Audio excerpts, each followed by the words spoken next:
बातमी बघूया। मुंबईतील संघटनात्मक फेरबदलानंतर भाजपाची तातडीची बैठक सुरू आहे। मुंबई अध्यक्ष आशिष शेलार यांच्या अध्यक्षतेखाली बैठकीला सुरुवात झालेली आहे। भाजप मुख्यालयामध्ये ही सध्या बैठक पार पडते आणि मुंबईतील आजी माजी जिल्हाध्यक्ष आणि इतर पदाधिकारी सुद्धा उपस्थित आहेत। तुषार उपनवर आमचे प्रतिनिधी अधिकची माहिती देतात। तुषार, मुंबईतील संघटनात्मक फेरबदलानंतर भाजपाची तातडीची बैठक, काय नेमकी चर्चा बैठकीत सुरू आहे?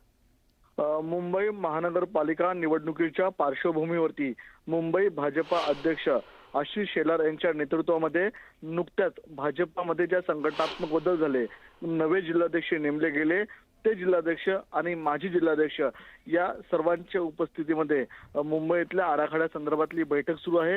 मुंबई महानगरपालिका निवडणुकी संदर्भामध्ये या बैठकीमध्ये चर्चा होताना पाहायला मिळणार आहे।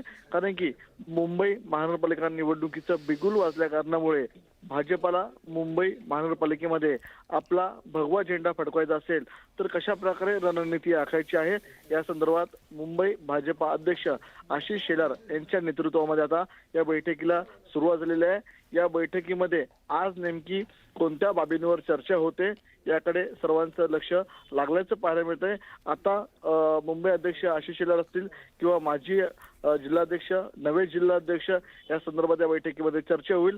मध्यंतरी काही जिल्हाध्यक्षांबाबत नाराजी देखील व्यक्त केली जात होती, त्या देखील संदर्भामध्ये आज या बैठकीमध्ये चर्चा होताना पाहायला मिळणार आहे। एकंदरीत आता पालिका निवडणुकींचं बिगुल वाजल्यानंतर आता आपल्याला या सर्व घडामोडींना निश्चित, त्यामुळे तुषार या बैठकीत काय होतं याकडे लक्ष ठेवणं गरजेचं आहे। वेळोवेळी या संदर्भातल्या अपडेट्स तुमच्याकडून घेत राहू। धन्यवाद या सगळ्या सविस्तर माहितीसाठी।